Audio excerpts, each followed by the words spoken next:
one thing है बोलो अभी क्या है good evening everyone. So up till the morning in the class A we were about to start conduction, and in class B we are a little behind, we are lagging behind class A, but no problem. Today we are going to start with this new topic here, right, which can be equally understood by each one of you. Class B students, don't worry, whatever portion remains that we will definitely cover in the morning classes, right? So please make sure that if possible you do remain present if you want to study it offline. Otherwise the videos for those topics have already been covered yesterday and the day before, so you will be able to find all the videos, right? So there is no portion that has been skipped, right? So right now we are going to talk about one of the kinds of heat transfer, and that is conduction. So again, conduction is the transfer of heat that happens mostly in solids. So you can think of a metal rod, okay, and you know that if you heat one end of a rod, then the heat flows onto the other end, right? So if you touch it, it feels real hot. But on the other side, if it is wood, then you know wood is a poor conductor, or you could say an insulator. So what is it that makes conductors conductors and insulators insulators? That's what we are going to see, and we are also going to solve a few questions regarding how quickly the heat flows. So in this regard, first of all, we are going to start with a very simple and yet very important definition, and that is heat current. Now, heat current is similar to what you studied in 10th standard. You studied current, that was electric current in 10th standard.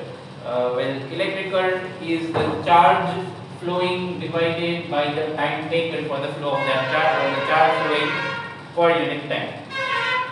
Now similarly, heat current is the heat flowing per unit time, right? So heat current is nothing but the heat flowing per unit time.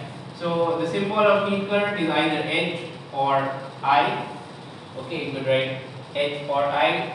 Either way, I for current, that's the standard symbol of current, or you could also write H like your book, right? So H or I is equal to heat flowing per unit time. Now you could write it as Q by T, okay, but I'm sure you remember that whenever we write T for time interval and all that, it becomes a large interval, and so whatever we are doing will be called a sort of average. So we will instead write it like this, that is, we'll write it as dq by dt. So that would mean, once again, where dq is the small amount or the infinitesimal amount of heat transferred, that is moving from one point to the other point, right? So dq is the small amount of heat transferred in a small time interval, or in an infinitesimal time interval dt, right? So this is the formula of the heat current that flows through a rod or any other solid object. That basically, we are still talking about conduction, right? So this is the formula of heat current, or the rate of flow of heat that flows during conduction. Now, I'll just take a moment to explain what is the unit of this. It is joule per second, right? But we do call joule per second as watt. So the unit of heat current is same as power, and that is watt. Okay, so keep this in mind, right? And now let's go on to discuss what does heat current depend on, right? Okay, so this is where you are going to see why do some of the things pass heat very easily, but some other things don't make heat flow that easily or that quickly, right? So here we are. So first of all, I want you to think of, let's say, a case where you have two objects to compare. Let's say you've got an iron rod of some length, okay, one, and let's say you've got another iron rod but longer, okay, but another iron rod or longer. So now think of identical situations where let's say you start heating this end and you start heating this end by similar burners and you give equal amount of energy in either case, right? So hopefully you do realize that heat will take more time to travel from this end to this end, that is in rod 2. The transfer of heat from the right end to the left end is going to take more time simply because the length is more, right? Simply because the length is more. So what this means is that the heat current or the amount of heat flowing per unit time is inversely proportional to the length of the conductor. Again, is that comparing rod 1 with rod 2. In rod 2 it's going to take more time for heat to flow from the right end to the left end simply because the length is more, right? So the heat current is inversely proportional to the length. Now after completing the discussion for length, let's go to another factor that is again very important. You would have noticed that sometimes when things are hot, okay, let's say this is a vessel which is filled with a hot fluid, like maybe milk or water or something. So you realize that if you just touch it with one finger, you don't feel that it's very hot, right? On the other hand, if you are going to put your entire palm on it, okay, that is you grab it with your entire palm, then you are going to feel much hotter. The reason being, when you just touch it with one finger, the area of contact between your finger and the vessel is much smaller. On the other hand, when you grab it with your entire palm, so there is a lot of area that is in contact. So what happens is that when the area of contact is more, right, when the area of contact through which heat can flow is more, it is natural to understand, or it is very simple to get that the heat current, that is amount of heat flowing per unit time, will be proportional to area. That is, if area is more, if area of contact is more, then that would automatically mean that the heat current is more. That is, more heat will flow in a given time. Heat will flow faster, right? So this is the other factor. This is the other factor.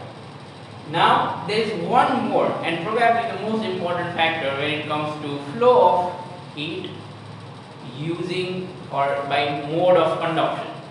Here is the third factor, and that factor is difference of temperature. That factor is difference of temperature. Now see, it's quite simple. If you would once again go back to a similar example, let's say there is a rod. Okay, so as long as both ends of the rod, let's say this end of the rod is at 35 degrees Celsius and this end of the rod is at 35 degrees Celsius. Okay, so in such a case, both ends of the rod, if they are at same temperature, there will be no heat flowing from one end to the other, because hopefully you remember that heat flows spontaneously on its own from higher temperature to lower temperature. So it's that as long as both the temperatures are same, the heat simply doesn't flow. Not only that, if instead of this, let's say it was something of this kind, where the temperature difference is 5 degrees Celsius, 40 minus 35. So in such a case, there is a slight temperature difference and heat will definitely flow from the hotter end towards the cooler end. But I'm sure you would understand this, that instead of 40, let's say this was 100, that is now the temperature difference is much bigger. Right? So it's like one end is quite hot, or one body is quite hot and the other body or the other end is not that hot. So the difference is big, and when the temperature difference is big, the heat current is also going to be large. That is, when the difference of temperature is big, the heat current, the amount of heat flowing per unit time. That is, heat will flow faster when the temperature difference is larger. Right? Again, when the temperature difference delta T is bigger, heat will flow faster. That is, rate of flow of heat current is more. Okay. So this is the third factor on which the rate of flow of heat depends. That is, heat current depends. Now, as we have been doing in past, okay, is that if you have a proportionality, so sorry for that. If you have proportionality going on here with three things, right? So when we combine the proportionality relations, we should get I proportional to A delta T and divided by S. And then we will remove the sign of proportionality and we'll write a constant, as we have been doing it so many times, right? So we will get I equals, now some constant here, multiplied by A multiplied by delta T divided by S, right? So I have left a space for a constant. Right? So far, what we have seen is that the heat current depends on length. The longer that material or body is, it takes more time for heat to flow. The more area, like I gave an example of the palm versus the finger, right? So more area means more heat current or heat flows quickly. Third one is that more temperature difference, that would mean heat will flow faster, right? But there is one factor that we have not talked about. It is the material. You know that if you are going to compare everything, if you are going to compare two objects, two bodies, with all the dimensions same, that is area same, length same, and even the temperature difference same. But what if one is wood, let's say? What if one is wood while the other is steel? That will definitely make a big difference to the heat current, right? You know that in wood, heat is not going to flow that fast. It's an insulator, it flows slowly in an insulator. On the other hand, in steel, heat flows quickly, right? The moment you start heating this end, right, very soon the other end is going to be quite hot because the heat flow is faster there. So, the remaining factor here in this bracket is a constant which is called thermal conductivity. I repeat what I have said. This constant here, K, is a property of the material and it is called the thermal conductivity of that material. Again, here K is the thermal conductivity of material. So what this indicates? Thermal conductivity indicates how easy it is for heat to flow through a material. So steel has much more thermal conductivity, for example, compared to wood. Simple reason or an inference or conclusion from this is the idea that steel is a good conductor of heat. On the other hand, wood is a poor conductor of heat. Again, good conductors have higher value of thermal conductivity. On the other hand, poor conductors or insulators like wood have low value of thermal conductivity. So naturally, what this means is, for given everything to be same, heat will flow at much faster rate or much more quickly in conductors, that is like steel. But on the other hand, for wood, it's not going to be that fast, right? So that's why it is safe to touch the other end of the wood even if one end is very hot, right?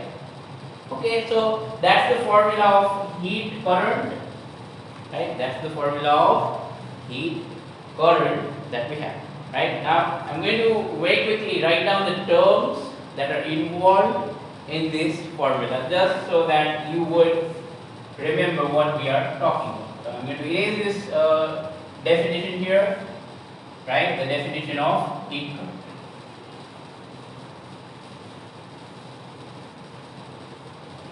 Okay, so the terms are as follows. Once again, I stands for heat current. You can also write H.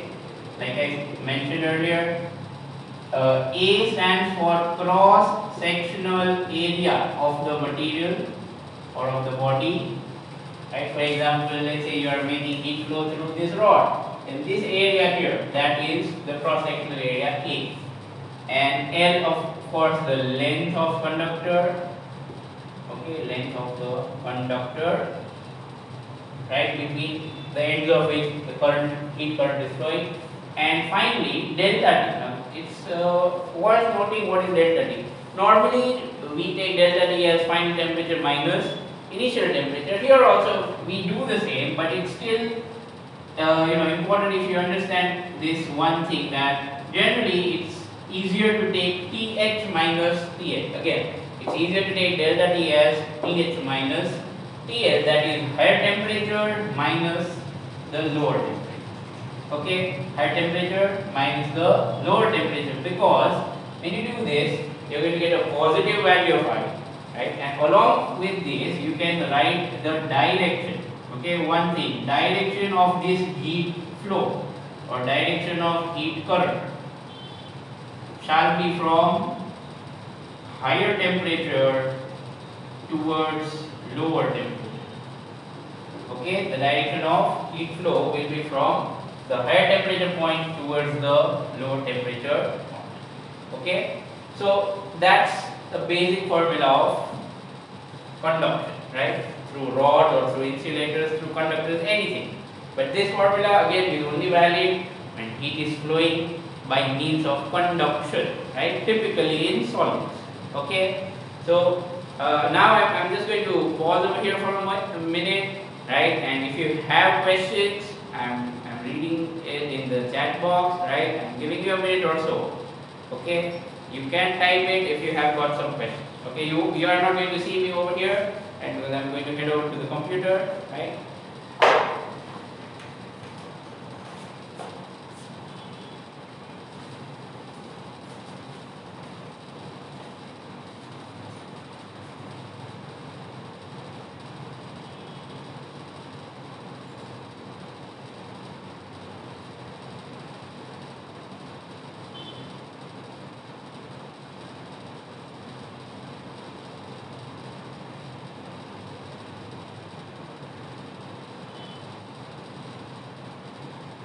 If anyone has questions, this is the time.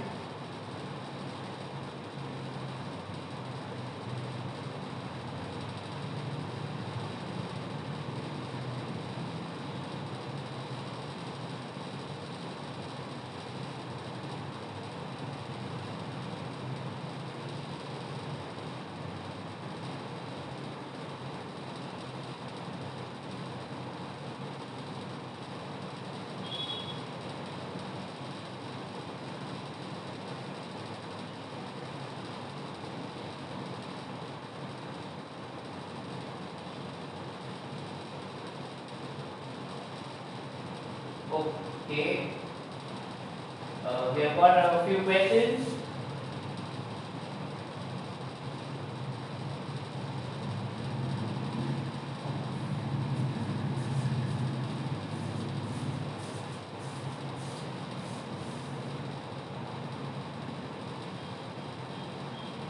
Rohan, you have to specify what is it.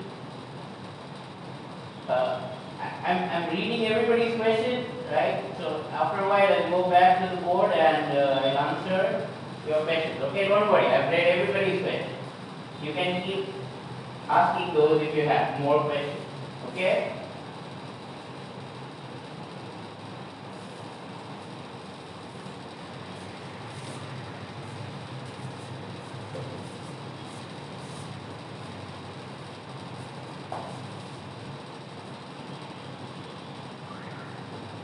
Alright, fine.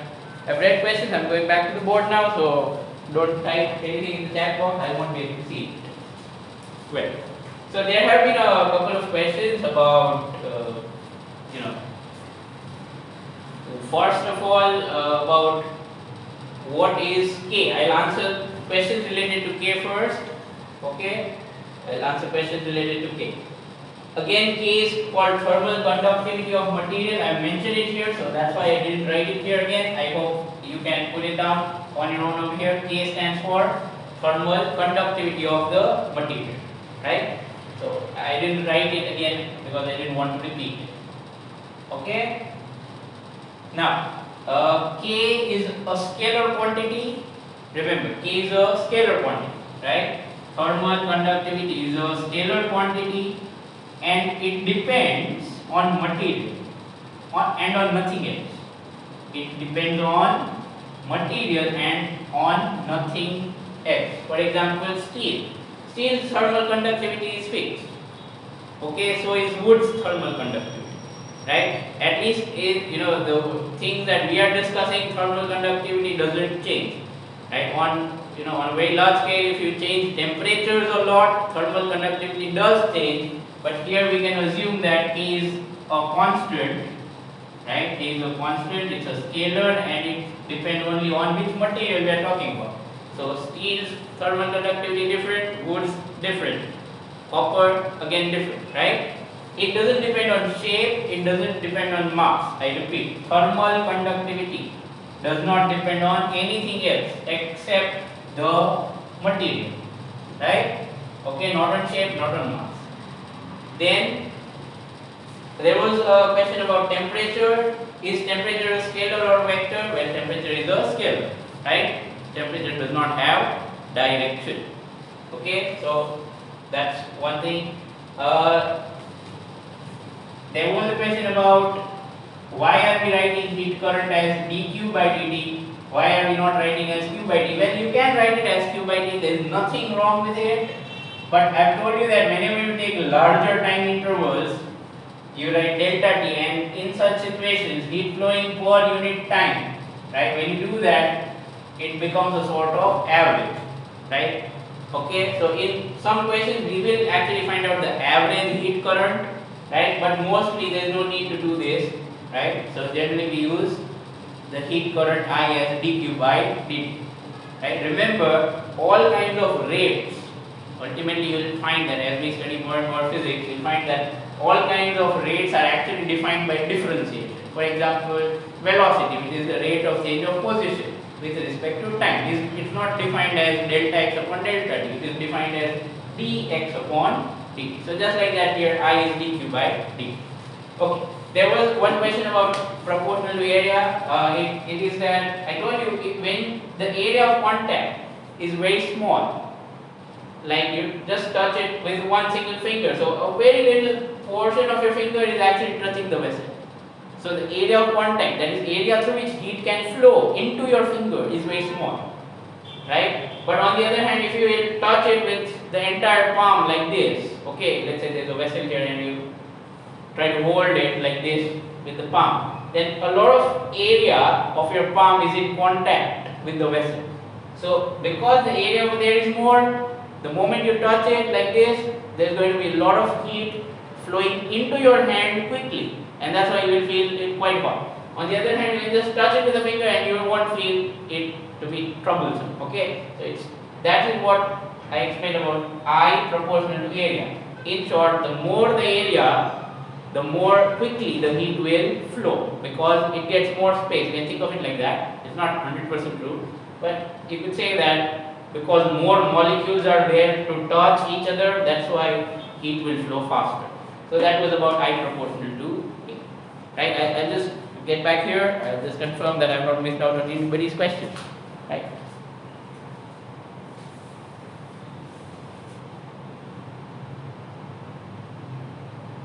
Resha Q is not the charge, right?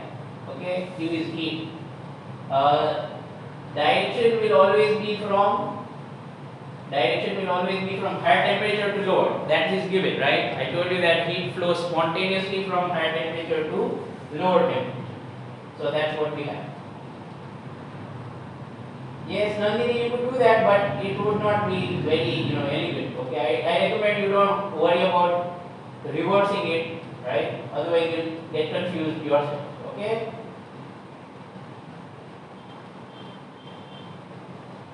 Area is not point of contact. Area is area. Okay?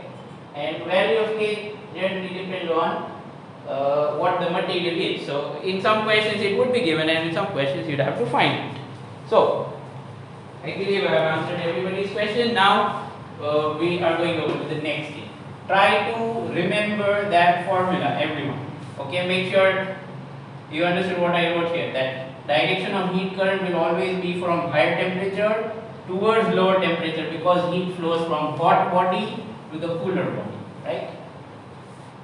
Okay, now time for some more concepts about this. In 10th standard you studied what is series and parallel. I'm sure you remember that. Okay, so you used to have different conditions or different circuits for series, parallel and equivalent formula and all of that. Now truly speaking, there is hardly any difference between electric current and thermal current or heat current in form of formulas, that is. Of course the underlying physics is completely different. Okay, one is flow of charge and the other is flow of heat, but the equations are amazingly similar.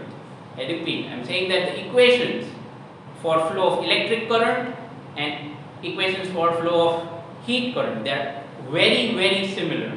Okay, so it's possible you are going to find a lot of things that you studied in 10. So first of all, we are going to talk about series.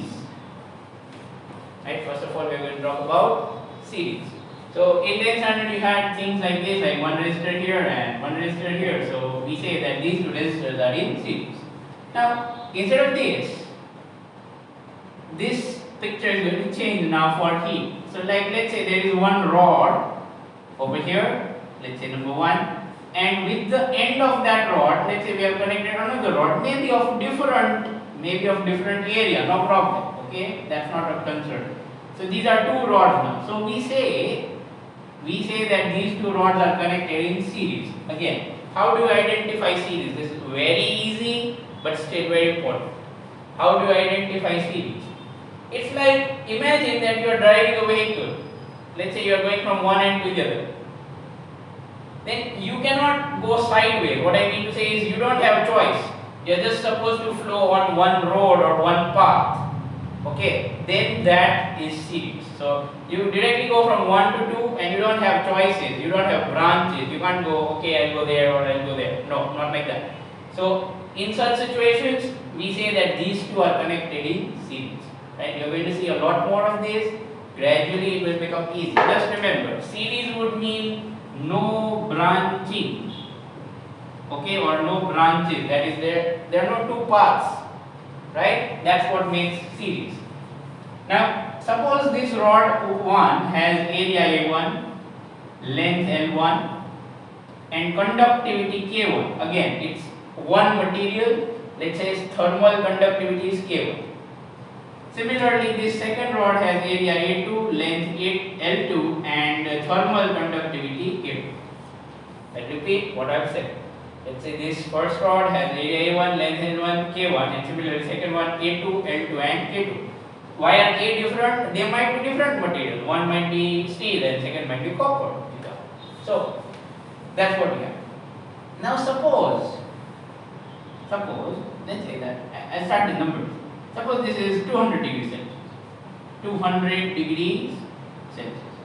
Let's say this point is 50 degrees Celsius. Okay? And let's say this point is 0 degrees Celsius. Right? Watch this carefully. Again, no branches here, that's why this is series. Okay, now this is getting in the way, I'm going to erase it. Please write no branches somewhere, safe. I'm going to erase it here. Okay, so, do you agree that if I call this delta T1, means temperature difference for first rod, and I call this delta T2, it's not length, I'm writing temperature difference. Only I'm arrows indicate so that you will see what we are doing. Okay, this is not length again, these are temperature difference. Right? So do you agree that the total temperature difference is equal to delta T1 plus delta T2? I'm just going to wait over here for a moment. Do you understand that the total temperature difference, that is from 200 to 0, it's delta T1 plus delta T2. You can type yes or no. I'm looking at the chat box. I'm waiting for you to answer this. Yes, no. Clear? Total temperature difference.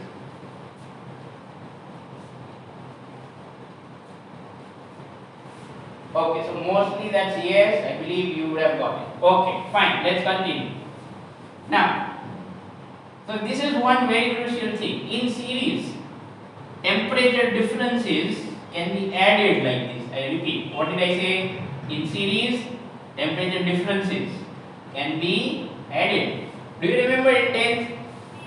People might have told you that in series voltage is added. Do you remember that? In series voltage are added, right? So we have a similar thing here. In series temperature differences are added. Now, what about current? What about current? Listen to this carefully. In all this discussion that we have in our study, we are typically talking about cases where heat does not gather at a place. I repeat, we are talking about cases where heat does not gather at a place. So, what this means is incoming heat will always be equal to outgoing heat. Basically, what I mean is heat will not gather at a place. Okay, heat will not gather or be collected at a place. Whatever comes in will go out in the same time. So heat is not collected. Okay, there is a special word for that. I'll definitely write it. Okay, but let me finish this topic. So here what we have is, if you think that heat current in first rod is I1. Heat current in first rod is I1. So like let's say in 1 second 10 joule heat flows in I1. So it will reach I2. It will reach the rod 2. Okay, in 1 second, let's say 10 joule heat flows like this and it reaches second. Then at this point, we don't want the heat to be collected. So whatever amount comes in should also go out. So that's why the heat current in the second rod will also be the same. This is similar to equation of continuity if you remember. It was that volume coming in and the volume going out were equal. Hopefully you do remember that. So it's similar to that, is that whatever heat comes in to this point in 1 second, the same amount of heat should go out in 1 second. So I1 is equal to I2, or you can just write I. So what do we have? In series, you can add the temperature differences. In series, you can add the temperature differences individually, this one plus this one. On the other hand, the heat current is equal. In series, the heat current is equal. Is this one clear? I'm waiting for you. Is this one clear? Yes, no?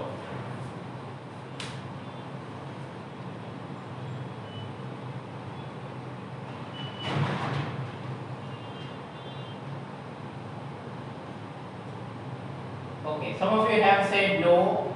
Some of you have said no, not a problem. Please do not type the questions in here. I cannot go over there and read it. So sorry. Right? I'll take your questions after a while. Okay? So those who did type questions have not read your questions. So don't expect me to answer them. And I'm just seeing whether people have got it or not. If you have got questions, we'll cover it later. Now, so this is what we have for series. Right? Similarly, there is parallel also. Right, and I'll take your questions after we complete both. Right. So now, next point we are going over to is parallel. Please, everybody, make sure you note things down properly. Okay, whether you understood or not, you please note it down. Okay. Right. Now, let's go to the next one. In parallel. I just recommend that you leave a couple of lines over here. Okay, just 2 lines would be enough, right? 2 lines over here.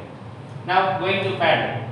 So I'm going to draw a new diagram. If you remember, in parallel in 10th standard you used to draw diagrams similar to this, or maybe something like this, depending on what used to be there. And see, this is where you get branches. Suppose charge is flowing here. Now when the charge reaches this point, it gets 2 choices. Well, I can go left, I can go right. So there is branching. You see, this is different from what it was in series. Right? So there are 2 possibilities. Either it may go there or here. So this is typical of parallel. Right? This is what is a parallel combination. Now similarly, what kind of parallel combination can we have for heat application? Let's say that there is a large object. Okay, I'm just explaining it by making a physical construct. Let's say there is a large object. Okay, where maybe something like a wall, and there is another wall. Okay, but this wall, let's say it is at a temperature T, and let's say this is at temperature T, the right one. Okay, again branches for parallel. Now can you imagine that, let's say we have got one rod that connects these two like this. Okay, it could be any shape. Again, remember, all this discussion does not have anything to do with shape. It's not necessary that it is cylindrical. It can also be cuboidal, right? Also, it's not necessary that this area should be same everywhere. It may be thin on one end and thick on the other. No problem. Okay, any of this doesn't change because of that. So let's say there is rod number 1, again with some length L1, A1 area and K1. And similarly, let's say another one is here. Okay, maybe different material, length would typically be same in this kind of scenario, right? But still, generalization L2, A2, K2. Okay, again, please don't worry about these lengths. I said that if you actually have two walls and two rods, then the lengths will be equal. But I'm just putting it in a general form. Okay, so this is what we get. Here's the rod 2. Now, can you tell me what should be the temperature difference for the first one? Here, what's the temperature difference for the first one? It is TH minus T. Right, I'm sure you would have got that. And do you also agree that for the second rod also we have the same temperature difference? You see, it's completely different from what we have here in series. So in parallel, when you have two rods like this in parallel, right, we have first of all possibility of branches. What do I mean? It means heat may either flow through first rod or through second rod. That's what this is. May flow through R1 or through R2. That is what makes it parallel. Two choices, two branches. Maybe more also, but at least two branches. Right? So these are in parallel, and we are seeing that the temperature difference for both of these is same.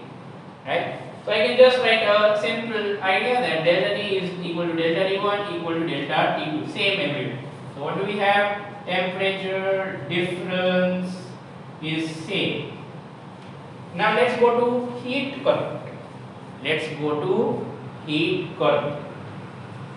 Suppose in 1 second, let's say 10 joule per second flows here. In 1 second, 10 joule. That is 10 watt. I can also write 10 watt. Okay, but I just said joule per second so that you'll understand. In 1 second, 10 joule flows here. That's heat current of the first one. In 1 second, let's say 3 joule flows here. That is 3 watt. Okay, 3 joule per second or 3 watt. So 10 watt flowing from left to right in 1 second and 3 here. So ultimately, do you realize that the total heat current flowing from the left wall to the right wall, when these two are in parallel, is equal to I1 plus I2. That is again 10 through this rod and 3 through this rod. You can also think of it in form of fluid. Let's say in 1 second 10 liters flows in one pipe and 3 liters in another pipe. So total flow is 13 liters in 1 second. So that's what we're doing. Okay, so this is nothing but heat current is added. Heat current is added in parallel. Right? So you can see they are exactly reversed. Here in series temperature difference was added. Okay, and heat current was same. In parallel, temperature difference is same and heat current is added. Okay, again, like I asked you to leave 2 lines of there, here also I am going to ask you to leave 2 lines. And now I am going to answer your questions related to these 2 topics. Okay, your questions related to these 2 topics. And I am going over to the computer. You can type your question now.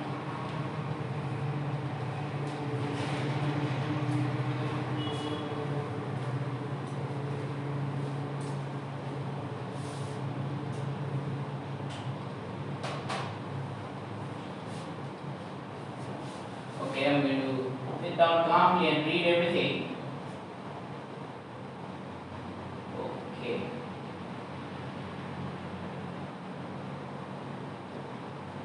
start reading these questions.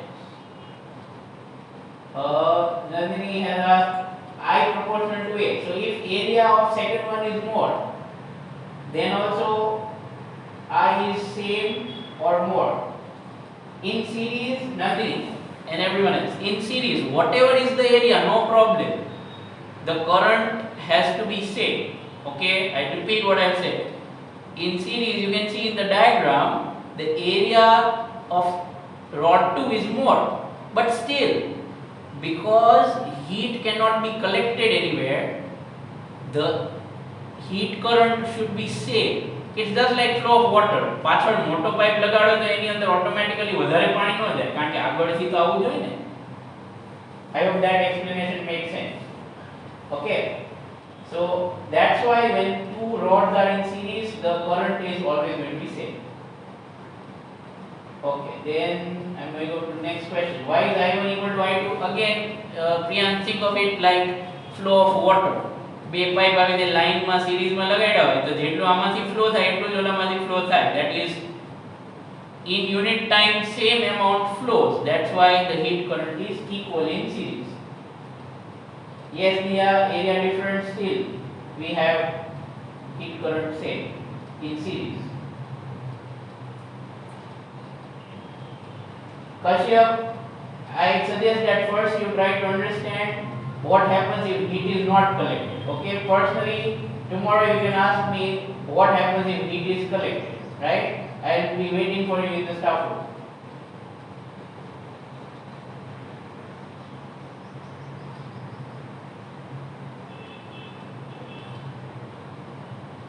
No, Ria, conductivity will not be different. Every value will adjust in such a way that heat current is same. Again, the law is always going to be that the heat current is same in series. Because if you think of some energy flowing or some fluid, I know energy is not like fluid, but the analogy works very well, right? If through the rod 1 energy flows and 10 joule arrives at the rod 2, then that rod 2 can only make 10 joule flow. It cannot add its own energy or it cannot absorb it. Again, we are talking about a specific case where heat is not collected anywhere. Okay, that's the assumption. Mahavir, I cannot repeat everything again. You have to be specific.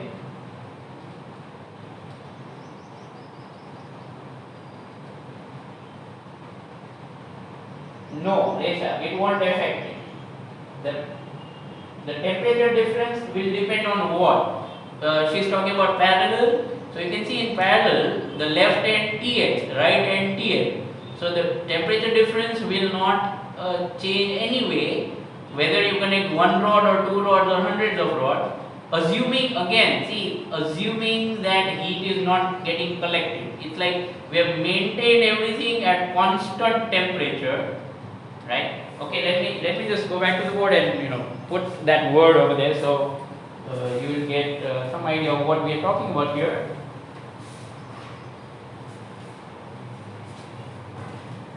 Whatever we have discussed in this whole thing, that is valid for something called steady state. Okay, that is valid for something called steady state. And all questions that you have in book, all questions you get in NEET, and more than 95% of the questions that you get in JEE for this topic are about steady state. Okay, now what is steady state? Steady means where something remains the same. So steady state means this sentence: temperature of each point, temperature of each point in the system remains constant. Constant kiddu che uniform nahi. I hope you still remember the difference, right? That is at any particular point. Let's say here, the temperature of this point, suppose at start was TH, then it will always remain TH.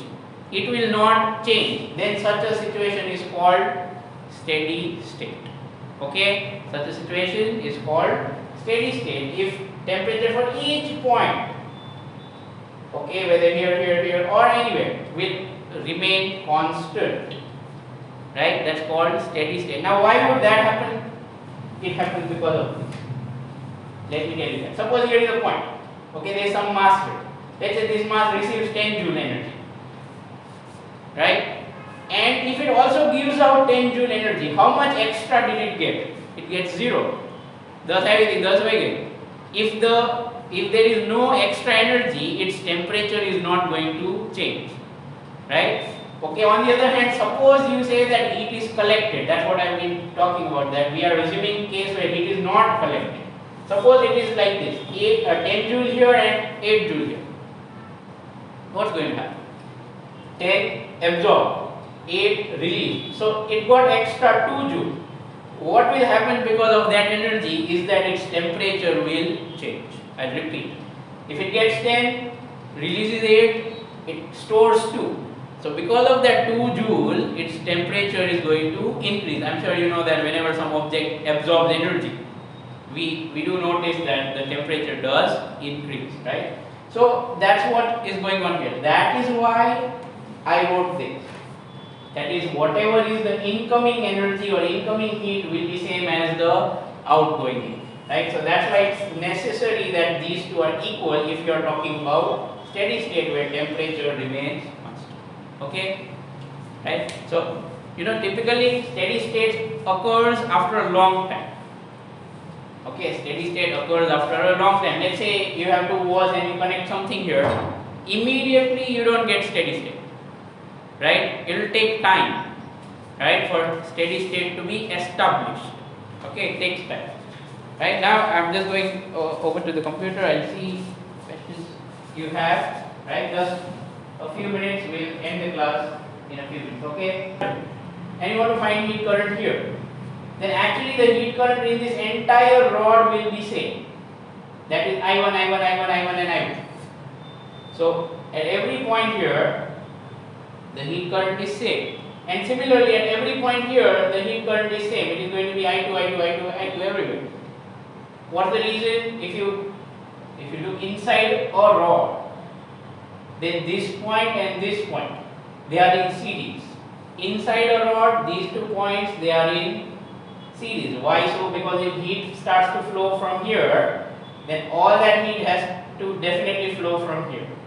So that's why what we have is whatever is heat current flowing here is same as heat current flowing here. Right? So everywhere in this rod the heat current is I2 and everywhere here is I2. But I1 may be equal to I2 or may not be equal to I2. That's not important. What is important is if you want to find total heat current flowing from this to this, then you have to add I1 and I2. Okay, so that's what we have for heat current in parallel.